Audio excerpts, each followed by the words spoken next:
ladies and gentlemen. This is Trisha with Insectopia. I hope everybody had a wonderful week this past week. Let's see. This past week, I didn't see too many insects. I did go blacklighting out in the New Jersey pines, and so I brought in a couple of geometrids that I saw. I kind of like the name. They called it the scribbler moth because it's white and it kind of looks like somebody scribbled on it with black marker. So I did find one of those guys, or a bunch of them actually. They came to the light pretty readily. And then it got really warm. Yesterday it was like 80 degrees, and so I was really thinking that some of the large moths were going to have emerged. And so I drove around last night hoping to find like a gas station with a bunch of bugs at it, or really anything, just like a hot spot for insects. Couldn't find one. So I'm not sure if it's just because I'm too close to the city, because I'm in Philadelphia, but I did drive like an hour out of the city to see if I could find some more bugs out there, and alas, it just still might be a little bit too early, middle of April, I guess. But it was so warm outside, I thought there was definitely a possibility. Alright. Well, if you are hanging out with us, I just want to say howdy.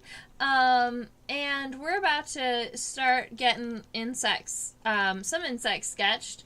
I'm wondering if anybody out there has suggestions for me. Because if you don't have suggestions for me, then I just pick my own insect. And sometimes that insect is fairly random. This guy I have under the microscope right now is a Jerusalem cricket in the family Stenopalmatidae.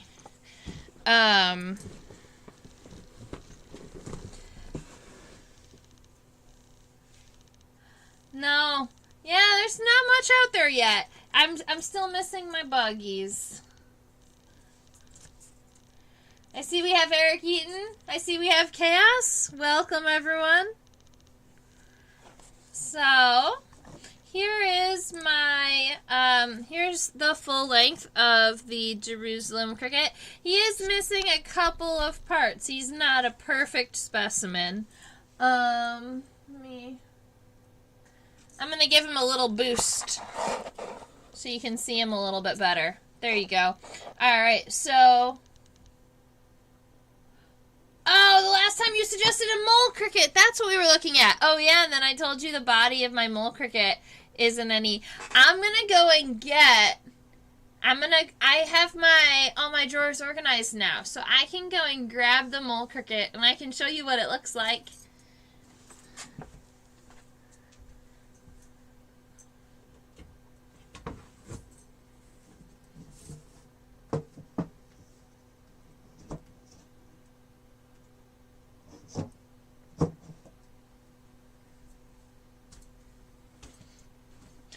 Alright, so this is the mole cricket I have. I've only collected one, or I only have one in my collection, and I collected it back in 2009. So, yeah. Alright.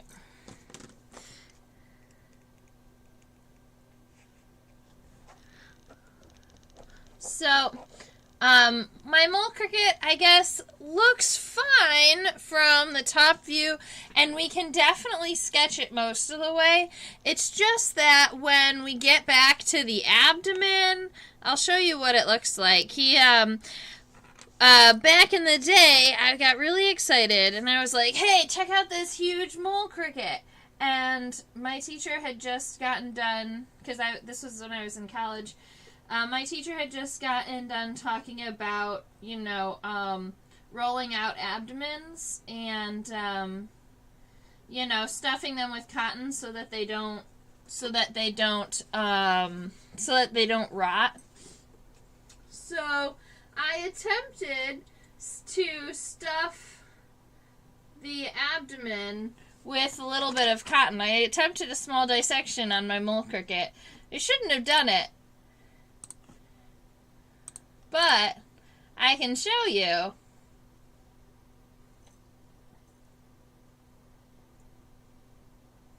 So from the bottom, from the ventral view, you can see that the abdomen is pretty mangled. And it's just because you're seeing a lot of the cotton. But let's see. And this guy was collected in, looks like, Iowa.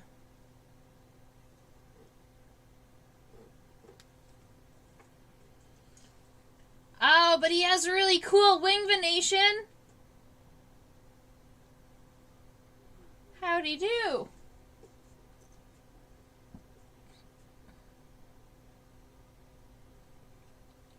All right, let's do it. We're gonna sketch a mole cricket.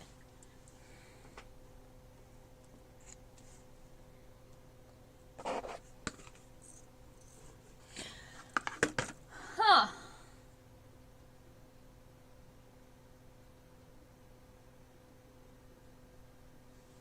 Maybe we're gonna sketch the mole cricket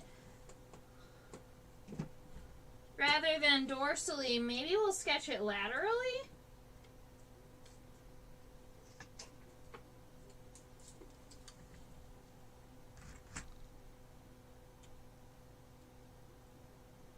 I think that it might be easier to sketch our mole cricket laterally so we get all of the detail from the legs. I was just trying to think of how exactly we're going to be able to sketch all of the legs and all the really cool features from looking at it at the top. That might be a little bit complicated. So, I think that this will work just as well.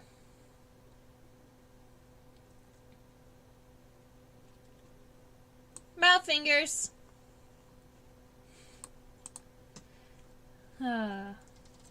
Alright, so before we go ahead and get started, I'm going to pull the specimen over here to my paper and get it all measured. That's as zoomed out as I'm going to be able to get this specimen, so I won't be able to measure it under the microscope. But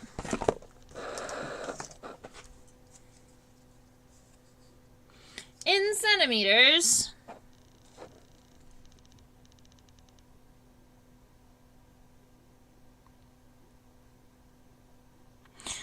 it looks like the length of our mole cricket from the front of the head back to the tip of the abdomen, if the abdomen was straight,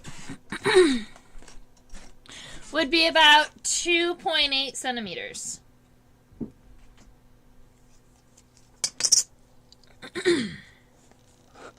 So it is actually a fairly large insect.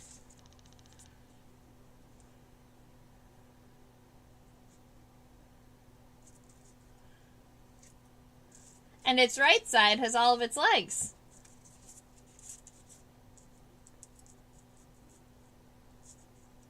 So mole crickets are awesome because they are one of the very few insects that have fossorial front legs, right? So fossorial is going to be the name that we call insects with digging legs. All right, sorry about that, guys. All right, so bloop, bloop, bloop. Gotta remember.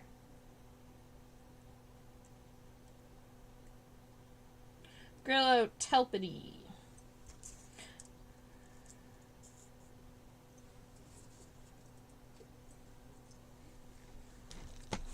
Alright, so, our mole cricket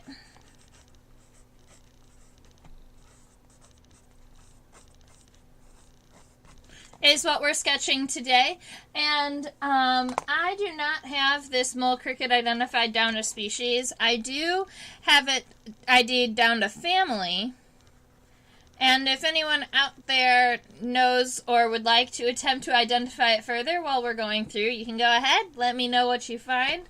Mole crickets are all in the family Grillotelpidae.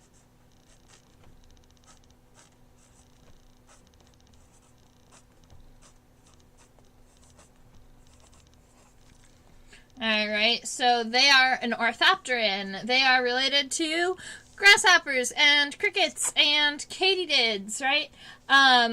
The Gryllidee is actually the family for most common grasshoppers out there, like the field grasshoppers and field, not grasshoppers, crickets. Like field crickets and house crickets. Alright, let's see. Alright, so if we are doing our lateral... Alright, so if we're sketching our insect laterally, I do want to make sure that I'm going to give myself enough room on my paper, and we're probably going to do more than one angle is my guess, because she's got some pretty cool... We could definitely check out its facial features too, and its chewing mouth parts. For sure. So I'm going to go ahead and start sketching this.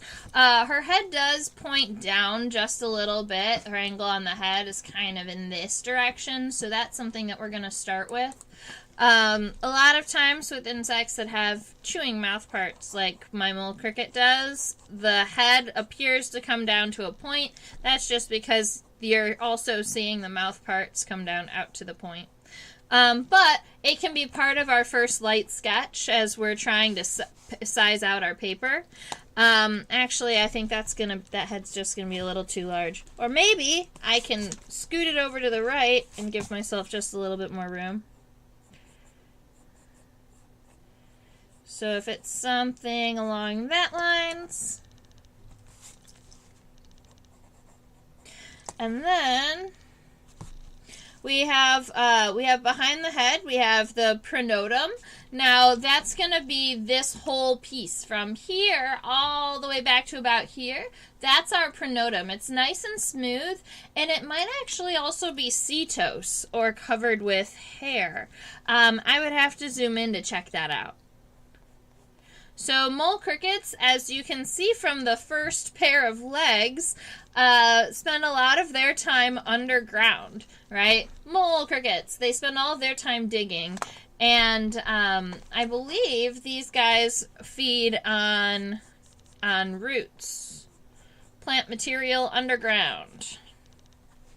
All right, so I've got my large pronotum that comes kind of up like this. A lot of times when I'm giving my overall sketch, I'll give kind of where the leg would be connected, but I'm not going to spend all the time sketching the leg. I'm just trying to get a rough idea of the size. So there's where my front leg would connect and then maybe come down a little bit like this. All right, and then I'm going to move my specimen back.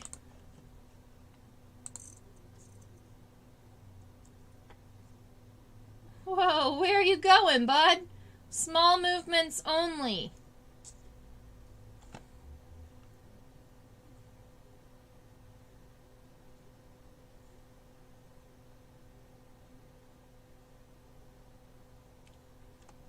All right, so this is the lateral, more of the thorax area, right? So this is going to be the second pair of legs. This is the third pair of legs, and this is about where the thorax would end and the abdomen would start. Yep. Oh. And then up here we have our wings. I really like the wing venation up there, and the design of his wings. But I don't believe that they really have the ability to use them.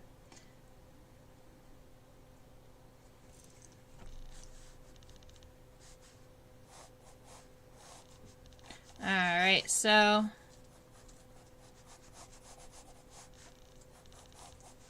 if my wings, so the wings on our mole cricket kind of come out to a point and then round back down.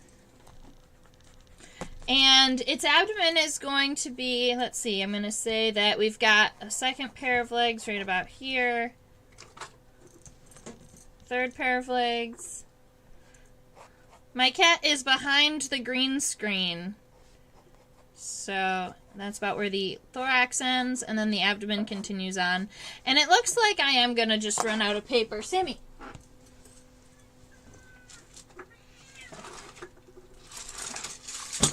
Sammy! Sammy, you poured the pencils everywhere. My cat just knocked over my entire cup of pencils. And she didn't even get to be on the live stream.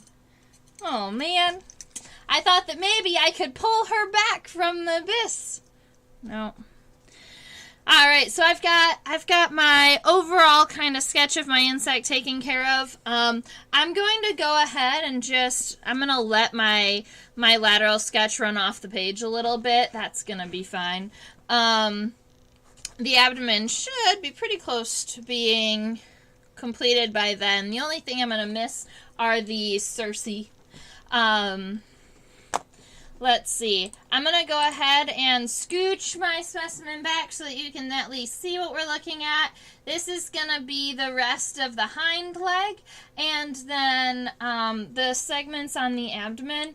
Keep in mind that it doesn't always look so mutilated here on the bottom. Normally these segments come complete. So this would be 1, 2, 3, and honestly, I don't think we're going to be able to count segments, but that's fine, because, honestly, what can you expect from a 13-year-old specimen? I guess there are a lot older ones, but it's okay.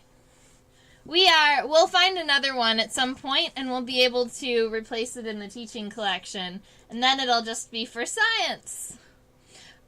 If we're looking further, my mole crickets do have these long cerci at the end, right? So at the very end of the tip of the abdomen, you've got these two long, what look like tails. They're called cerci.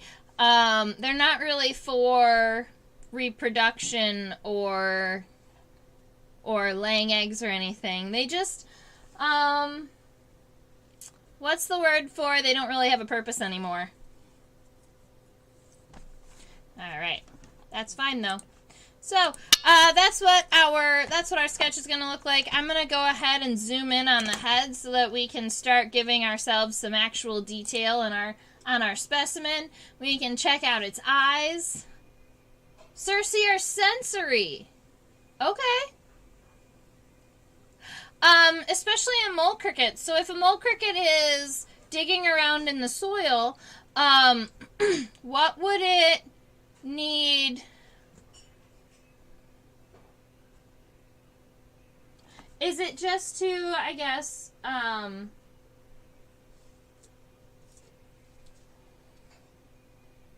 what would it be feeling underground?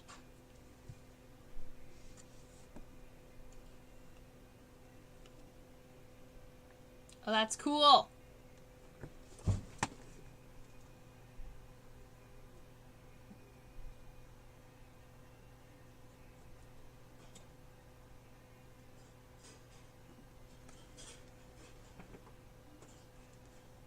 Alright, so I wanted to zoom in on this head a little bit because we're seeing some pretty cool characteristics on it. When we can kind of see around his first pair of digging legs. Very good. Air currents. Cool. You gotta watch those mole crickets. They gotta watch out for those moles.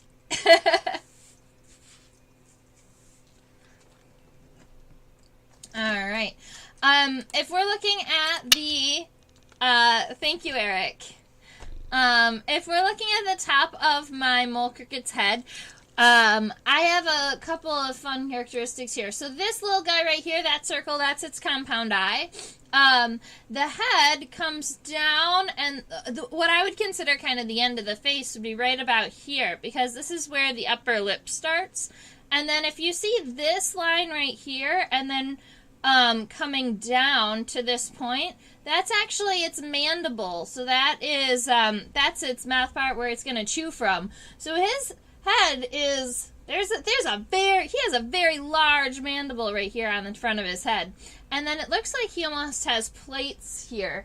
I'm definitely going to want to look at him head on so that we can sketch all of the really fun features on his face. And then the other thing that you're seeing is not all legs. So this segment and this segment here, those are both, those are palps. So they are a part of the mouth rather than a part of the leg. One of them might be a leg.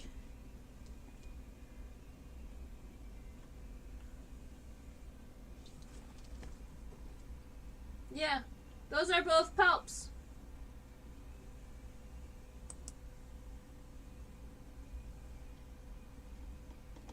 Mole crickets are so unique that sometimes they look alien to me.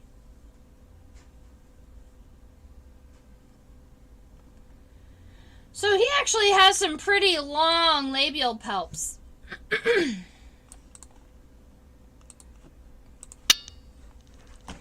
Okay.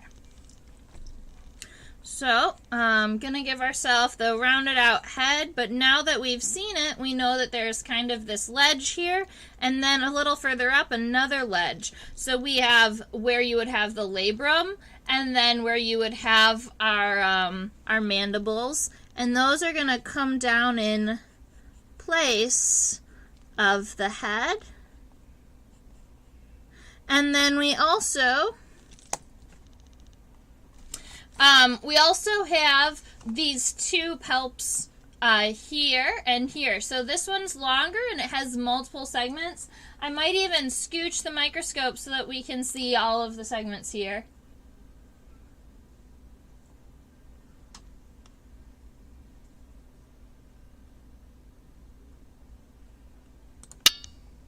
Yeah, chaos. So other insects that have cerci are, well, crickets also have cerci, but then things like cockroaches, you'll see that all cockroaches will also have two little cerci, whether they're short or fairly long. And with cockroaches, my gut instinct would have been, yes, they're sensory, because they're out and about and they help protect from predators and those types of things for wind and stuff, just like Eric said. But when I was thinking about cerci underground, I guess I didn't think about wind currents. But you're going to have some type of movement in the air, right? So they just have to be a lot more, they would just have to be fairly sensitive to currents to make them work. But yeah. Yep. All right. And so we've got our mandible, we've got the labrum. If I pull this, I'm going to make the head just a little bit wider here because I want to make sure that I have the space to connect both of these palps. The long one, that looks like it has, this is one segment and then another longer segment too. And then what looks like two more short segments.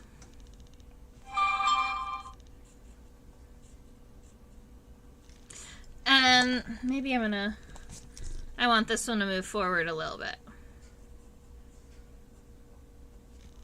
And then the shorter one that looks like just has two segments and is a little further down from this one. I'm going to go ahead and go in and erase these lines inside of them. Alright, so we're closing in on getting this head taken care of. A lot of the characteristics are going to be his mouth. Then we have those compound eyes up here.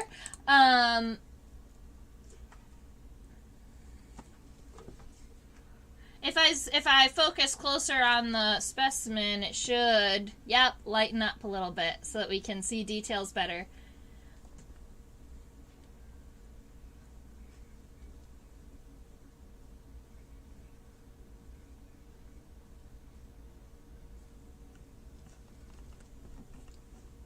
All right, so where the eye connects versus where the antenna is, so our eye is up here, closer to its pronotum, actually. And for me, I actually would have expected him to have a larger eye. They have very, very small eyes, but they're mole crickets, right? So they're not going to be able, they don't need to see as well. They're always underground. It's more important for them to be more sensitive to sensory around them. Looks like I froze, huh, ladies and gentlemen?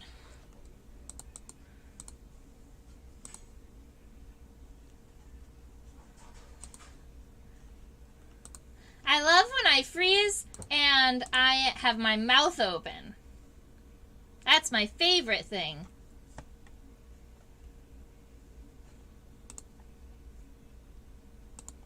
Spin, spin, spin. All right, I'm back.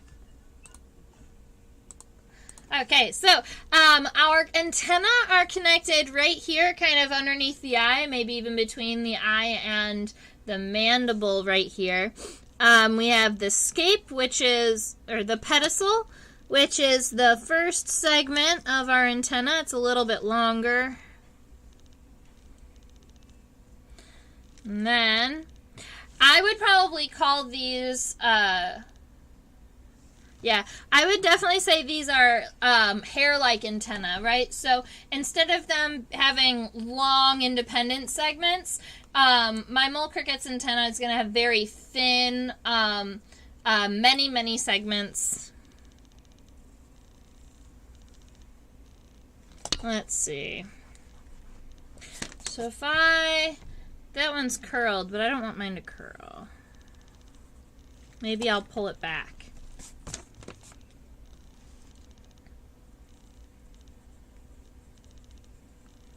And then if you run a parallel line that just gets a little bit wider at the base than at the tip, and then you can just run a bunch of crosshatches. Now, it's not super important to have a number of segments with this type of antenna. It's more important to get the length about right. Mine could be just a little bit shorter, closer to this length. That's fine. Cool. All right, so we've got a lot of these features in the head taken care of and kind of and darkened up. Maybe I should be sketching on a... That works better. All right, so we've got a lot of these head features taken care of, and these palps, the mandibles, and the labrum. So we can go ahead and scooch on back to this pronotum and get this shape kind of all figured out.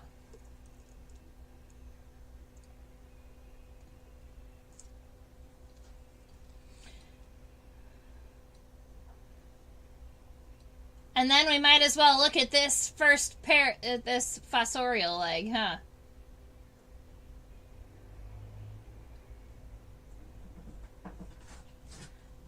Lemmy. Man, it's a kitty day.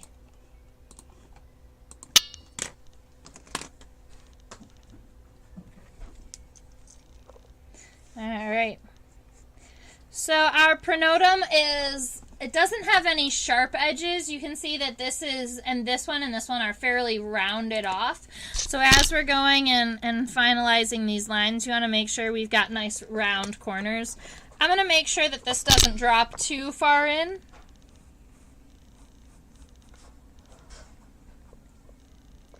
And it comes out, and then it actually will come a little bit towards the head rather than straight down like I had first originally had it. So I'm going to fix that angle just a little bit. But that shape is a little less important than our leg, which is going to be right on top of it momentarily. All right, so the rest of this bottom is probably going to be mostly gone. We're going to take and we're going to look at just this segment right about here. This is large and very wide. It's where a lot of our mole cricket's muscle is for digging and pulling itself through the soil. Fairly wide at the base. And then so I'm going to make that go up a little bit so that we can see it contrasted against the pronotum. And then where this next segment comes down, this is almost where my mole cricket practically has a hand.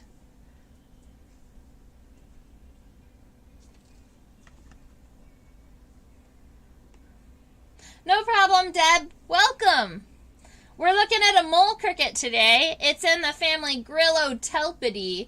And right now, what we're checking out is its front pair of fossorial legs, or its legs that it uses for digging.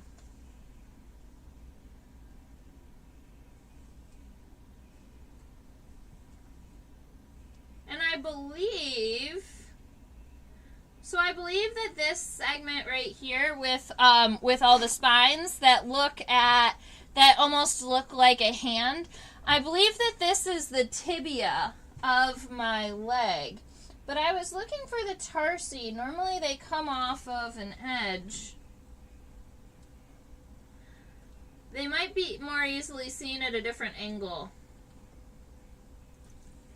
I'm thinking that either they're broken or they're right here. And you can't see them because they're coming at the camera. But we can sketch these awesome crazy spines for digging. So on my tibia, it's going to come down towards the ground, and we're going to be erasing all of these pronotum lines. They have gotten pretty dark. That's fine. They'll go away. All right. And then our tibia has four of those spines moving down, and then 2 that are kind of facing forward. So we've got 1, 2, 3, 4.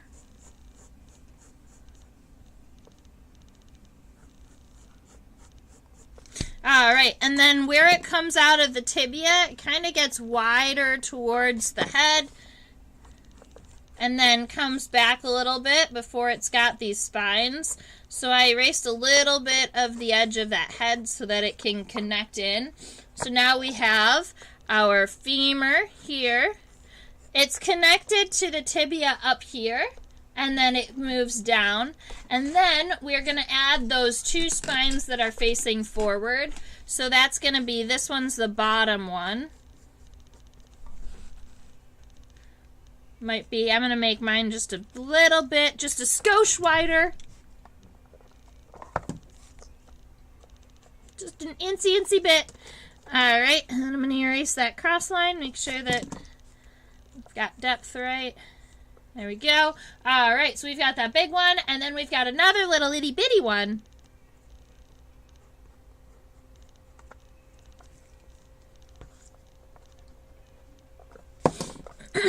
I really enjoy sketching with you guys, and something that I have found recently is, something that I found is I've now created a fairly large group of sketches, of insect sketches.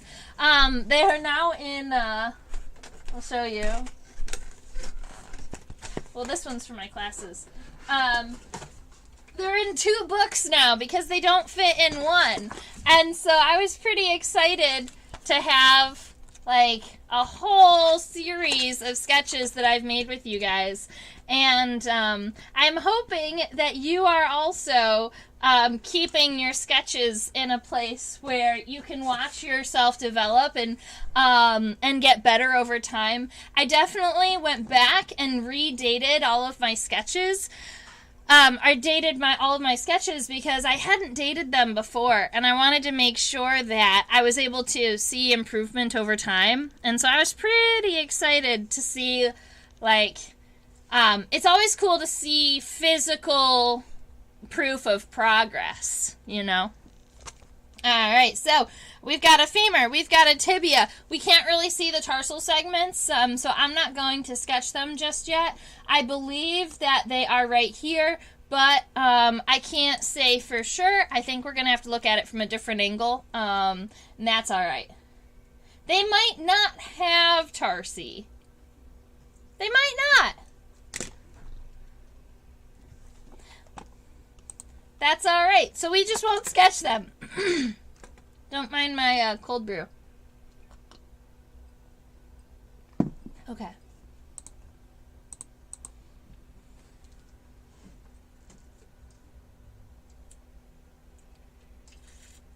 All right, so looking at the second pair of legs, the second pair of legs are, man, I'm gonna change its,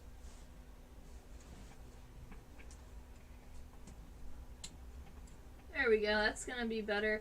The second pair of legs are a little bit are more basic. They're legs that are ambulatory or walking legs. And I'm switching it up just a little bit. We're going to look at the other side because it has a little bit of a better positioning on it. So just like many of the other insects, we've got a femur, we've got a tibia, and then we've got tarsal segments. And that's going to be our ambulatory or a walking leg. Trying to get it.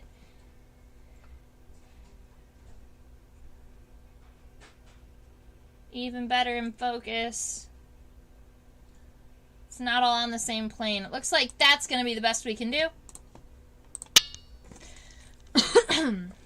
Alright, so if we are looking at our sketch going in this direction, our hind legs are going to be going backwards. They are connected right up here, really close to where the front legs are connected. So I'm going to start mine right about here. And I'm just going to pull it back. The femur...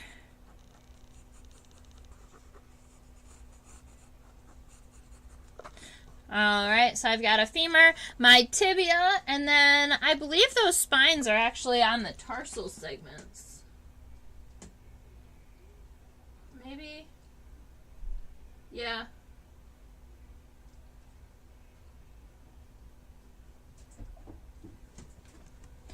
Alright. So, doop doop doop.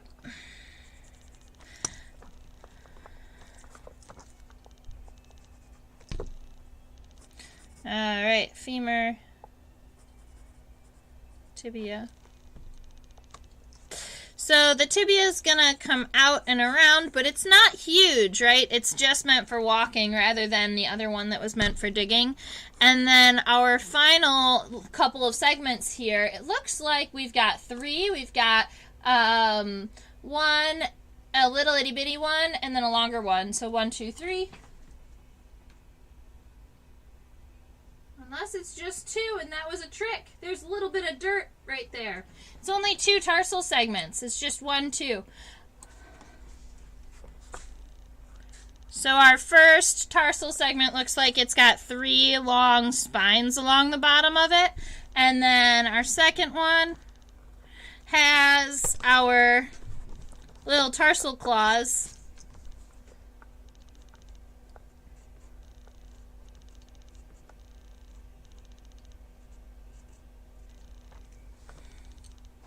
Okay.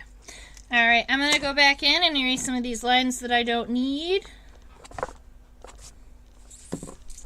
So we have our first pair of legs, our second pair of legs. I might go ahead and lengthen these tarsal segments just a little bit.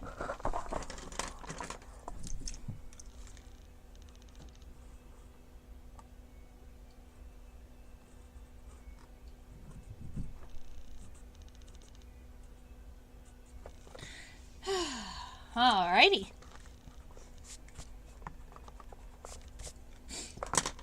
So I was teaching a scientific illustration class yesterday in person. That was really exciting. It was the first time I had taught this class. I actually brought up my microscope to a local art facility, and I was able to teach adults in person, which was, I think, the first time I've taught an adult class like this in person. So I was pretty excited. Thank you guys for all of the experience. It's one of the things that I love, you know, watching people experience insects in another way.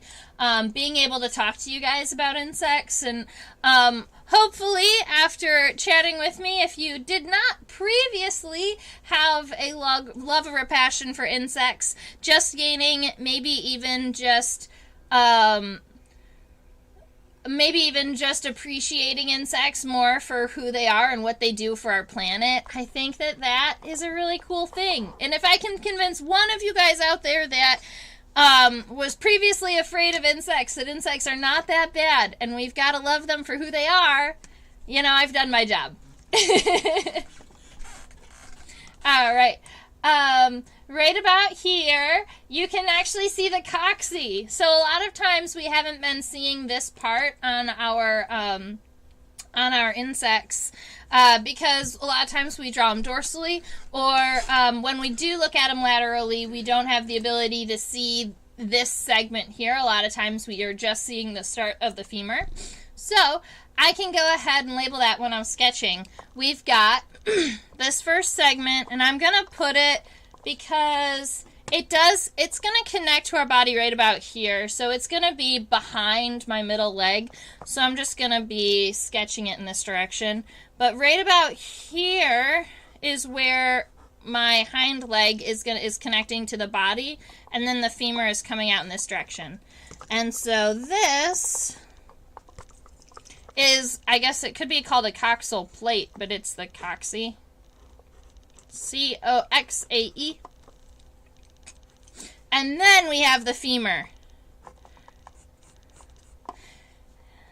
Alright, so the femur is a little bit bulbous, right? It does have a little bit of muscle, a little bit of strength out there. At the base, it does expand, and then it comes back in. Maybe not so harshly.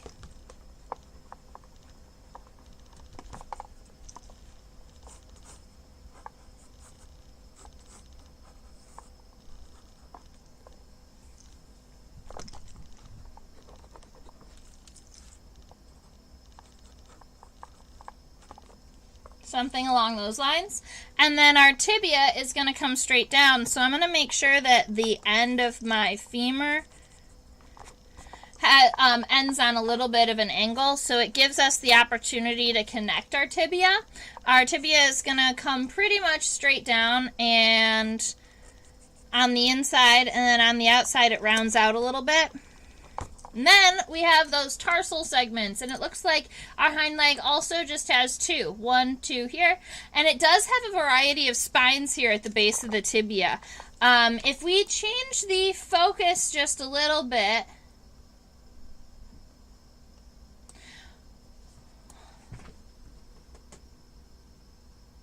yeah, it looks like those spines are actually on the tibia.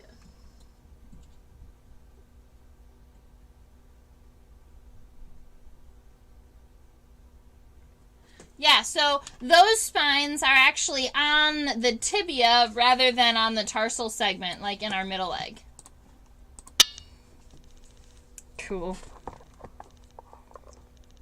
So those spines are right here in between our tibia and our tarsal segments.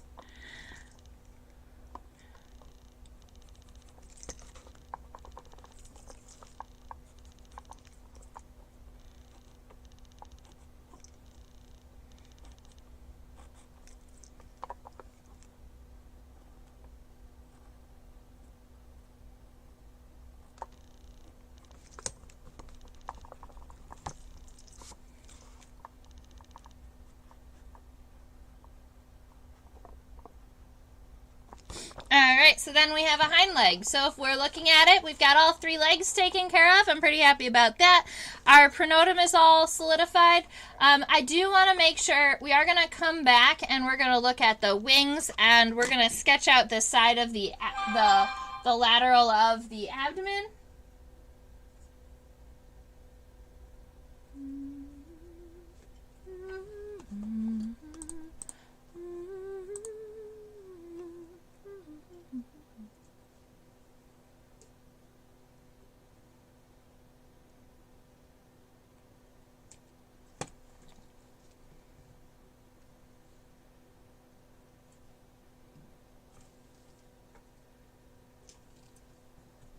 Alrighty.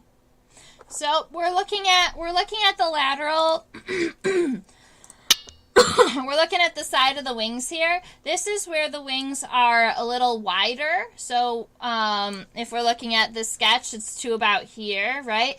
And you can see that my hind leg kind of matches up to where that leg gets wider and starts thinning out. So maybe I would even start it closer to this. And then I'm going to scoot my guy back a little bit so that we can see the tips of his wings to see how far they go. Oh, hey, check that out. His wings tips actually are longer than his abdomen. So that right here, right over his leg, is just where they thin out. You're welcome, Chaos. That's what I like to hear.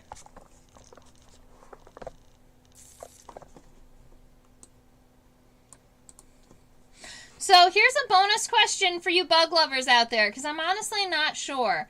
When I'm looking at the wings of a mole cricket, I'm seeing wing venation, or what appears to be wing venation on the first pair of wings. Normally, with orthopterans, grasshoppers, crickets, katydids, our first pair of wings are called tegmina because they are leathery and they're hard and generally opaque. So you can't really see wing venations very well. Our mole cricket's first pair of wings, tegmina, and why can we see its wing venation so well?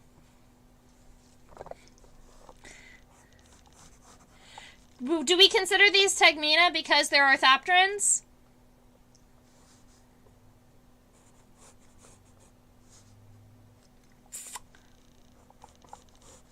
I'd have to Google it, I think.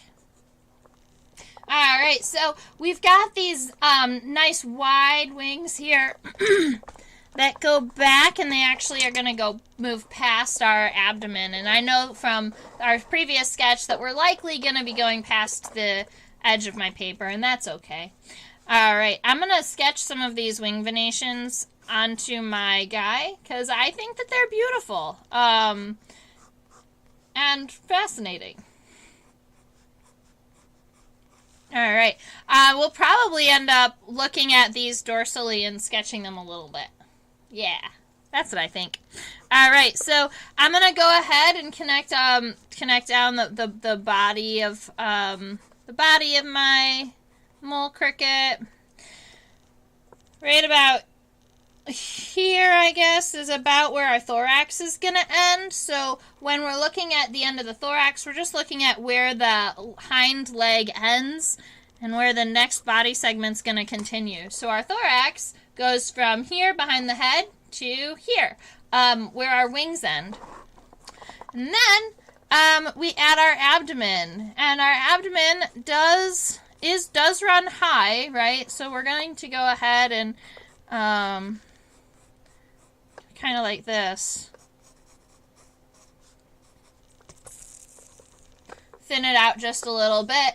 And then it does have these long cerci. So if you are still on the page, does the opacity change after the bug has dehydrated? No, generally not. The grasshoppers and katydids, their wings don't go see-through after they pass. They stay solid colored, but a lot of times grasshoppers and praying mantids and katydids, they do lose color. So instead of becoming see-through, they'll go from being bright green to a pale green or white sometimes. And or like grasshoppers that have darker colors, like if they have green with shades of reds and blues in them, sometimes after they age, they'll get darker rather than lighter. So they will, they'll turn completely dark brown. And that's just them losing the pigment in their exoskeleton.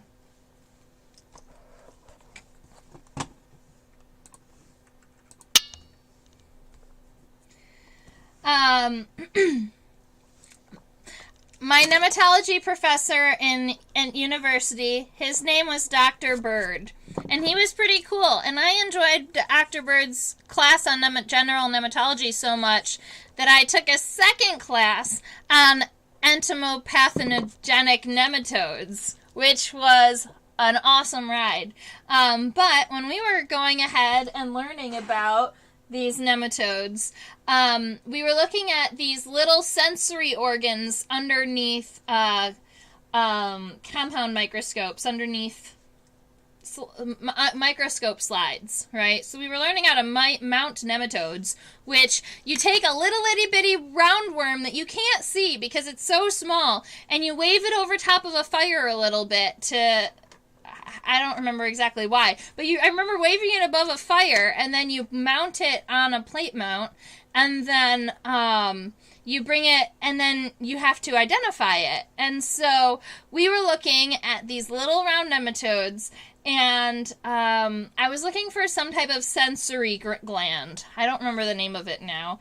And I couldn't really find it. And I was zooming in and out and back and forth. And Dr. Bird comes over and he says, "You see, it's right there." And you know, we're not looking under the microscope at the same time. So you can't just tell someone, "You see, it's right there," right? And so he tries to describe it to me. And I'm shifting up and down on the microscope. And he says, "All right, you know where it's supposed to be." I'm like, "Yes, I know where it's supposed to be." And he goes, "Now imagine it's there." Because if you can imagine it's there, it almost just appears. And I just think that that's kind of one of the funniest things I've heard is like, you know, if you're looking at our microscope and you can't find it, just to picture it. Just imagine that it's there.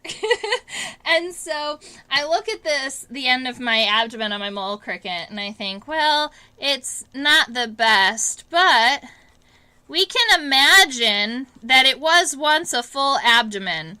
And so you can kind of see where it would have had a variety of abdominal segments. And then right about here is where my abdomen would have ended, and I would have those long cerci coming off of the tip, and those are sensory, like we were talking about earlier. So my abdomen is going to look something along these lines.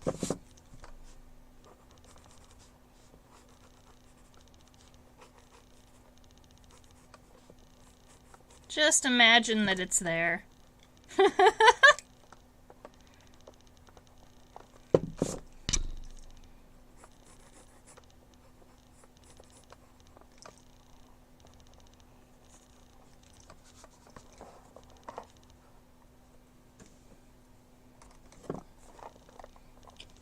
Alright, I love it. I think that our mole cricket is actually pretty awesome. Maybe its abdomen decreases in size too much. Maybe I should have left it just a little bit wider.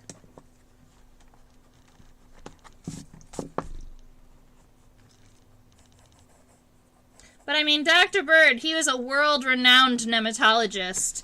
He traveled the world helping people with their potatoes.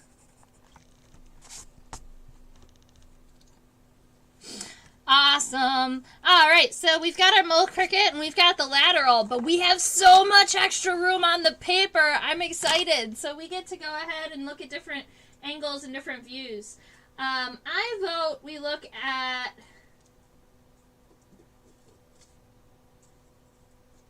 the head.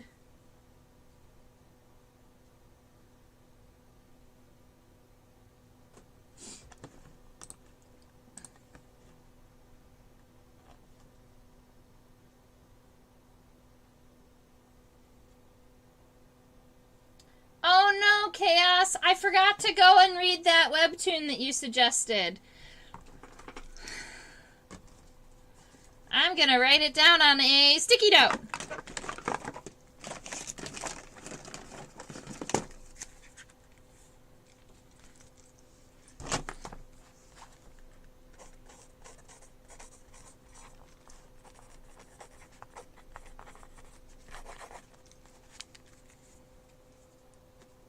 All right. I'm sorry about that, Chaos. That definitely slipped my mind. Jungle juice.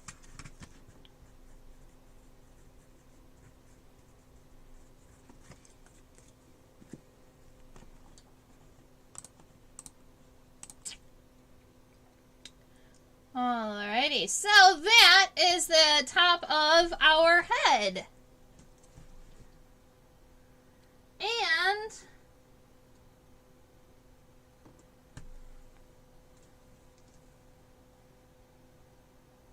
I'm going to clear off a couple of these hairs really quick.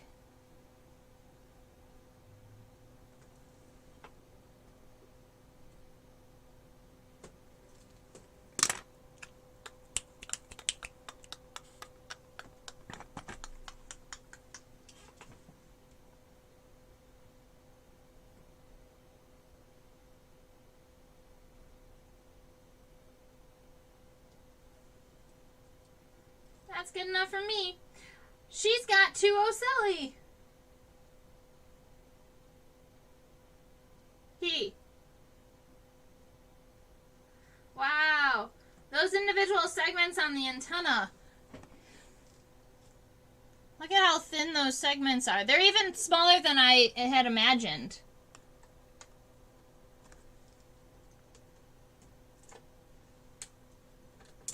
Let's see. Oh, don't gray out, Mr. Microscope.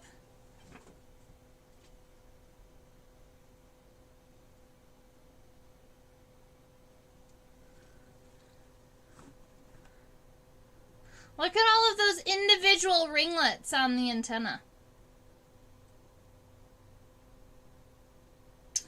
They're probably very fragile, huh?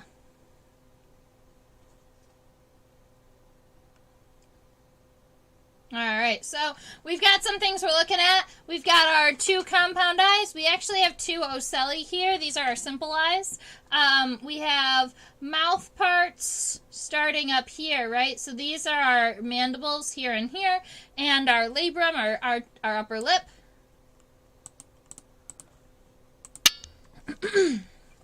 So I'm going to go ahead and give us a sketch of this head. That is actually oblong, kind of longer than I had imagined it.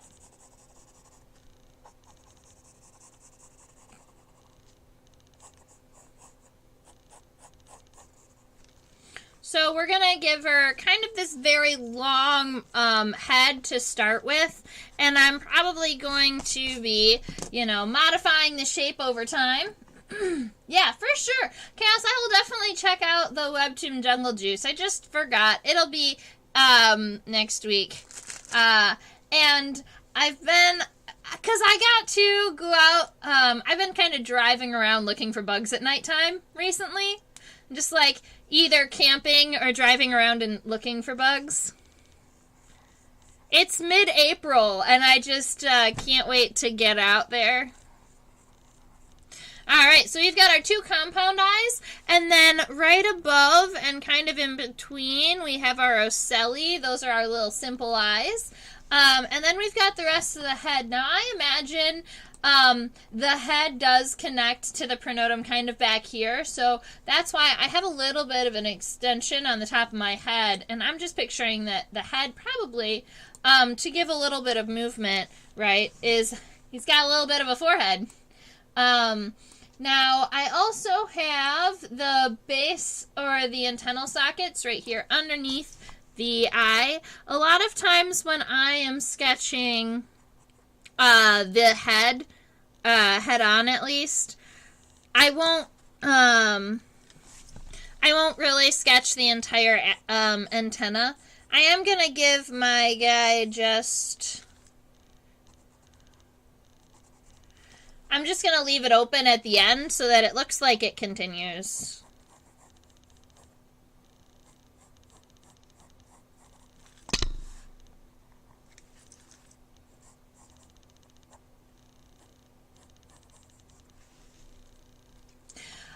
And with these antennae, when they look hair-like, we call them cetaceous. It's spelled S-E-T-A-C-E-O-U-S, and it means, kind of CT-like, right? Because an insect hair is called CT, and so if, their antennae are like a hair, we call them cetaceous.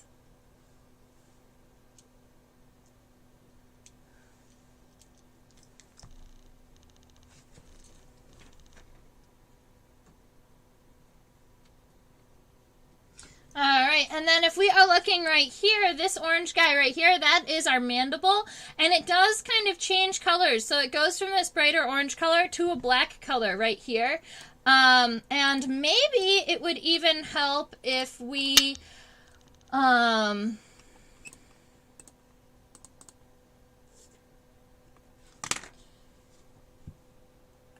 zoomed in a little bit, but not like that.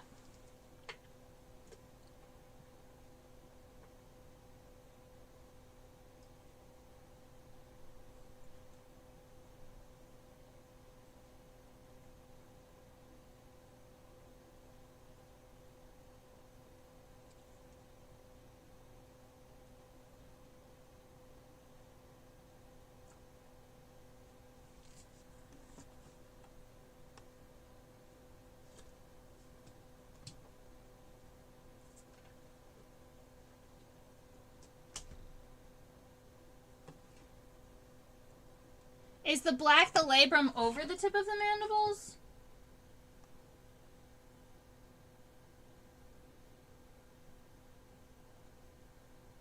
That's what I was trying to check out. I think...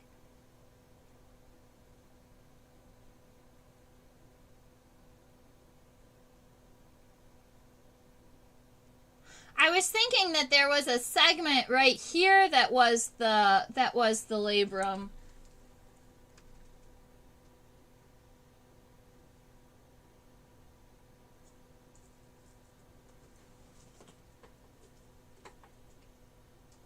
Oh, you're right. Look at that. I just had to look at it from a different angle.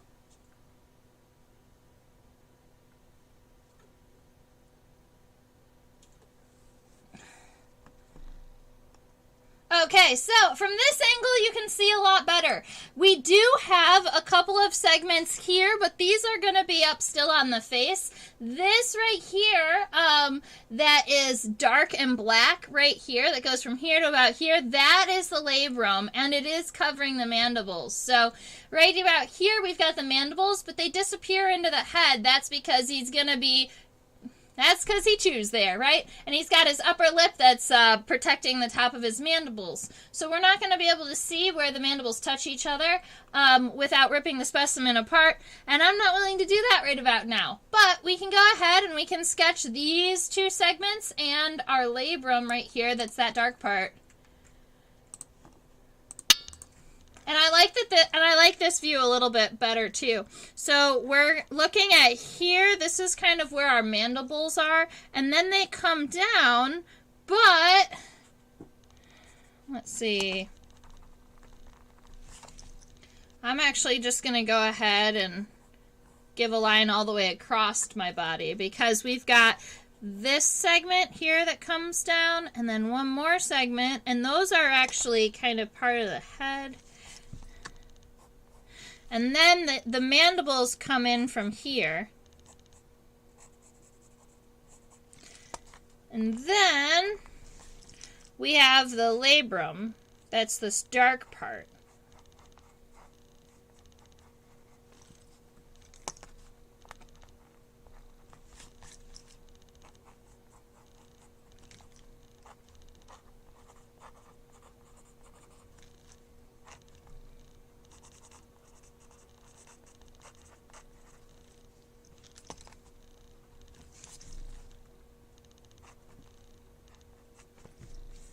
Alright, so we've got our labrum, we've got our mandible, we have our couple of segments up here near the head.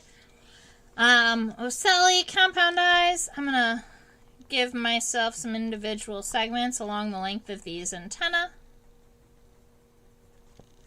I mean, that's pretty cool. Alright. But wait a minute.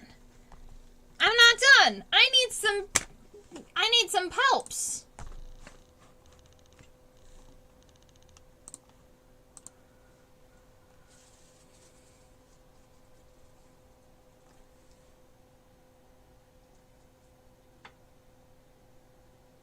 I want to know what they look like from the front.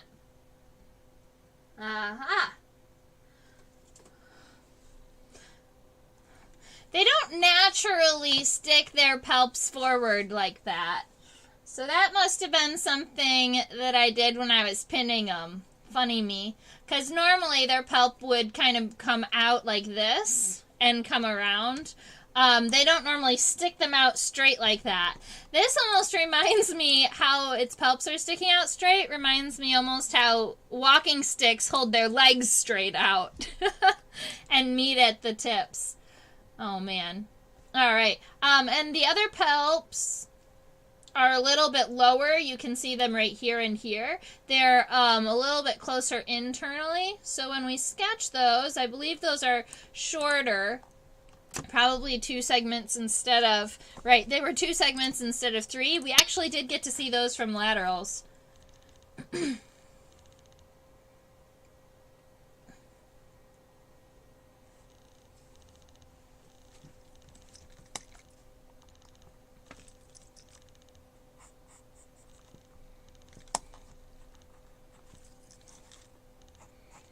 Thank you for the offer, Chaos. I unfortunately don't have import permits right now, so I can't bring in any bugs from India. 1, 2, 3, 4. But it's awesome that you're there. Alright, so I'm going to be connecting my palps to right about here. That's kind of where the mandibles touch the top of the head.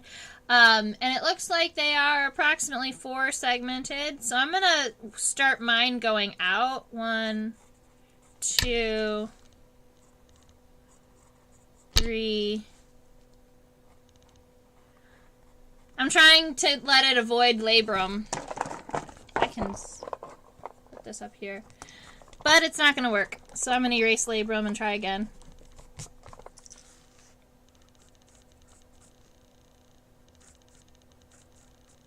Four segment palps, and then I'm going to do the same on the other side.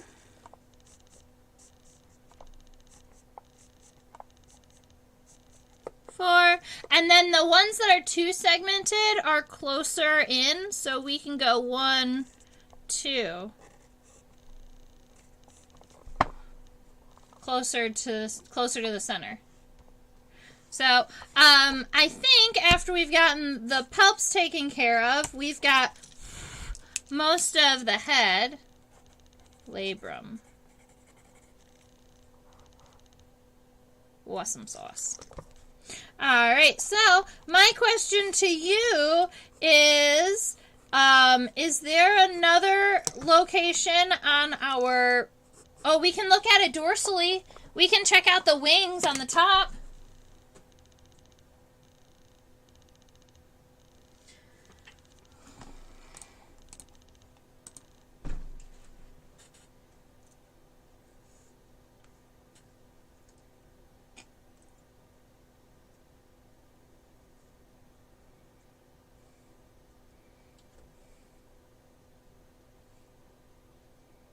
They're just so beautiful.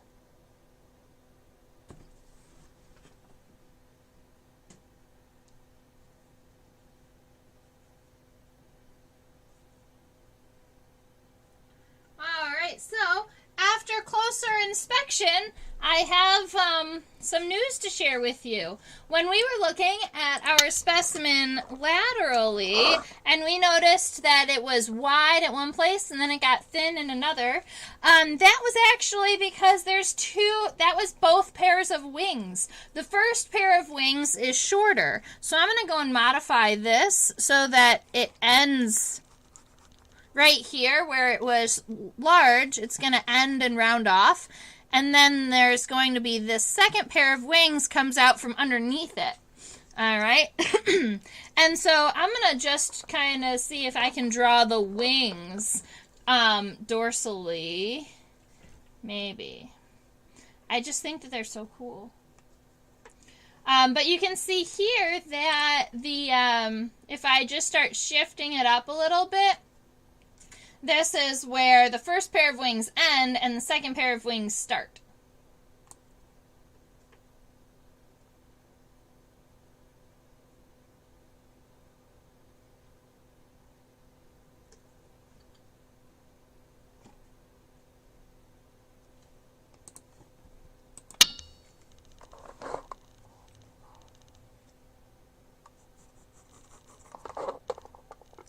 I don't think I'm going to be any good at drawing those wing venations and making them look right.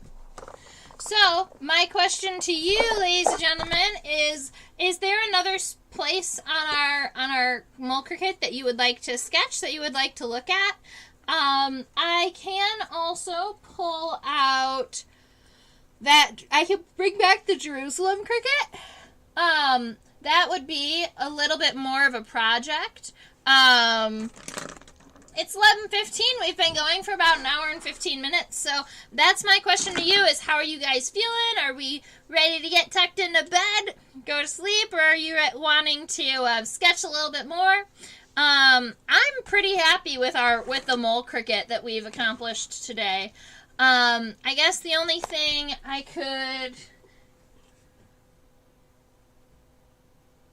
think we were correct in saying that the first pair of legs does not have tarsi. Because I'm not seeing another segment on either side of the legs.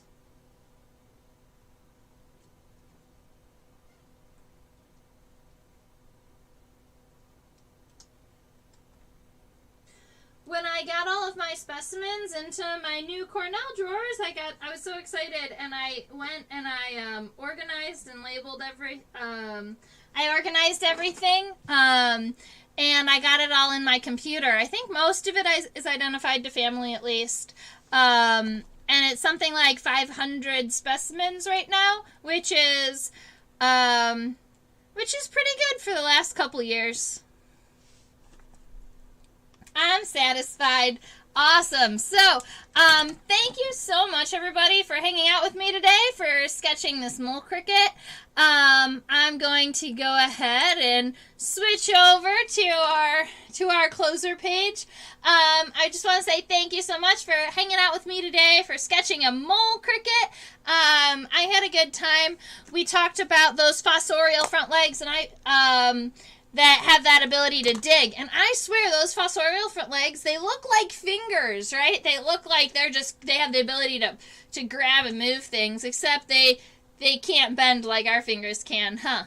Now, I am everywhere. Come find me. So, I teach younger students, 9 to 12, 5 to 8, a bug club at OutSchool. You can go, if you know any young student who loves insects, you can always go and check that out. I know that a lot of you guys here that are watching me have subscribed, so thank you so much. If you are not receiving notifications, you can go ahead and click the little bell next to the subscribe button, and it'll notify you when I'm live. One of these days, I'm going to live stream a blacklighting session. I just have to figure out a couple more of the logistics behind that.